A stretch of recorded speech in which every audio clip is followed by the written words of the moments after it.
আসসালামু আলাইকুম, welcome to Salma's kitchen. আজকে আমি বেগুন আলু দিয়ে শুটকি রান্না করব। এটা একটা রিকোয়েস্টেড রেসিপি। বেগুন আলু দিয়ে শুটকি কিন্তু রান্না করলে খেতে অনেক মজা হয়। তো বেগুন আলু দিয়ে শুটকি রান্না করতে এখানে আমি নিয়েছি আধা কাপ পরিমাণ লইট্টা শুটকি। আপনারা যে কোনো শুটকি দিয়ে এই রেসিপিটা করতে পারবেন। আর সেই সাথে নিয়েছি 3টা লম্বা বেগুন, আর সেই সাথে আমি 2টা মাঝারি সাইজের আলু নিয়েছি। আলুগুলোকে একটু ছোট ছোট টুকরো করে কেটে নিয়েছি। এবার আমি বেগুনগুলো কেটে নিব, পিছনের অংশটা বাদ দিয়ে। তারপর প্রথমে লম্বা করে কেটে নিব।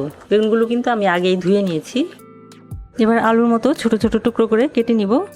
প্রায় 1.5 ইঞ্চি পরিমাণ দূরত্বে কেটে নিলাম। এবার এই কেটে নেওয়া বেগুনটা আলুর সাথে পানির মধ্যে ডুবিয়ে রাখবো। বেগুন কিন্তু কাটার সাথে সাথে পানিতে ডুবিয়ে রাখতে হয়। আলু এবং বেগুন দুইটাই কাটার সাথে সাথে অবশ্যই পানিতে ডুবিয়ে রাখতে হবে। একইভাবে আমি বাকি বেগুনগুলোও কেটে নিব।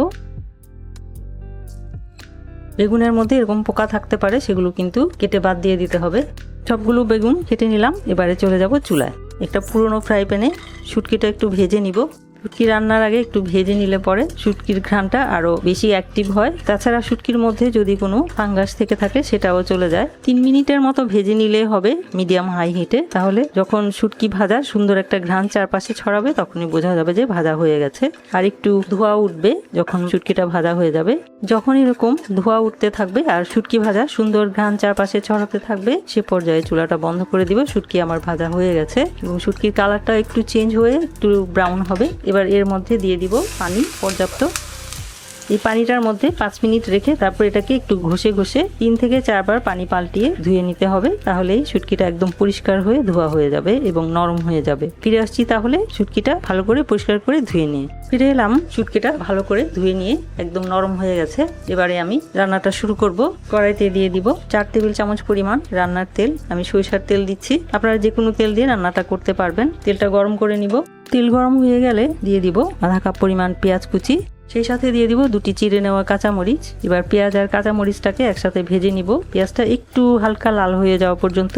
পেঁয়াজ হালকা লাল হয়ে গেলে দিয়ে দিব 1 চা চামচ পরিমাণ রসুন বাটা। রসুন বাটাটা দিয়ে একটু নেড়ে চেড়ে দিলাম।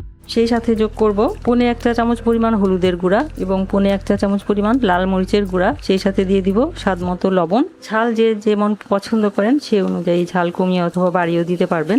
এবারে দিয়ে দিব 1/4 কাপ পরিমাণ পানি। পানিটা দিয়ে দিলাম যাতে মশলাগুলি পুড়ে না যায়। এবার মশলাগুলিকে ভালো করে কষিয়ে নিব। মশলা কষানো হয়ে গেলে দিয়ে দিব পরিষ্কার করে ধুয়ে রাখা লইট্টা শুটকি। লইট্টা শুটকিটা দিয়ে মশলার সাথে 3 মিনিটের মতো নেড়ে চেড়ে একটু কষিয়ে নিব। শুটকিটাকে 3 মিনিট মশলার সাথে কষিয়ে নিলাম। এ পর্যায়ে দিয়ে দিব কেটে ধুয়ে রাখা আলু। আলুটা দিয়ে একইভাবে কষিয়ে নিব 3 মিনিট। তারপর বেগুনটা যোগ করব। ঢাকনা দিয়ে দিলাম 3 মিনিটের জন্য। এর মাঝে আমি ঢাকনা খুলে একবার নেড়ে দিব। ফিরে আসছি 3 মিনিট পর। ফিরে এলাম 3 মিনিট পর। ঢাকনা খুলছি, নেড়ে দিব। এবার দিয়ে দিব বেগুন। বেগুনটা আমি পানি থেকে ছেঁকে নিয়েছিলাম। বেগুনটা দিয়ে একটু নেড়ে চেড়ে আলু আর শুটকির সাথে মিলিয়ে নিব। আলু আর শুটকির সাথে বেগুনটাকে নেড়ে চেড়ে মিলিয়ে নিলাম। বেগুনটাকে আমি আলু আর শুটকির সাথে কষিয়ে নিব 3 মিনিট। এর মাঝে ঢাকনা খুলে দুবার নেড়ে দিব। ফিরে আসছি 3 মিনিট পর। ফিরে এলাম 3 মিনিট পর। ঢাকনা খুলছি, নেড়ে চেড়ে দিব। সবকিছু একদম ভালো করে কষানো হয়ে গেছে। এবার একটু পানি দিব যাতে ভালো করে সবকিছু সেদ্ধ হয়ে যায়। খুব বেশি পানি দিব না, কারণ তরকারিটা একটু মাখা মাখা হবে। দিয়ে দিব আধা কাপ পরিমাণ পানি। এবার ঢাকনা দিয়ে রান্না করব আরো 3 মিনিট। ফিরে আসছি 3 মিনিট পর। চুলার আঁচটা মিডিয়াম হাইতে থাকবে। ফিরে এলাম আরো 3 মিনিট পর। এর মাঝে আমি দুবার ঢাকনা খুলে নেড়ে দিয়েছি। চেক করে দেখবো আলুটা সেদ্ধ হয়েছে কিনা। আলু সেদ্ধ হয়ে গেছে আর বেগুন তো সেদ্ধ হবেই। এ পর্যায়ে দিয়ে দিব একটা মিডিয়াম সাইজের রসুন কুচি করে। সেই সাথে একটা টমেটো আমি লম্বালম্বি ভাবে 8 টুকরা করে দিয়ে দিলাম। নেড়ে চেড়ে দিচ্ছি। টমেটোটা অপশনাল, আমার কাছে আছে দিলাম, না দিলেও কোনো সমস্যা নেই। এটা জাস্ট একটু কালার হবে এই জন্য দিলাম। টমেটো দিতে হবে এমন কোনো কথা নেই। টমেটো ছাড়াই এই তরকারিটা খেতে অনেক মজা। এবার ঢাকনা দিয়ে রান্না করব 1 মিনিট। এলাম 1 মিনিট পর। ঢাকনা খুলছি, নেড়ে চেড়ে দিব। এ পর্যায়ে দিয়ে দিব কিছু ধনিয়া পাতা কুচি আর বেশ কিছু আস্ত কাঁচামরিচ। এবার নেড়ে চেড়ে মিলিয়ে নিব। আমি লাল কাঁচামরিচটা দিচ্ছি দেখার সৌন্দর্যের জন্য, ছিল তাই দিলাম। আর কারো যদি ঝাল কম লাগে তাহলে মরিচটা মেখে খেলেই হবে, তাই আস্তে আস্তে মরিচ দিলাম। এবার ঢাকনা দিয়ে রান্না করব 2 মিনিট। ফিরে আসছি 2 মিনিট পর। ফিরে এলাম 2 মিনিট পর। ঢাকনা খুলে নিলাম, একটু নেড়ে চেড়ে নিচ্ছি।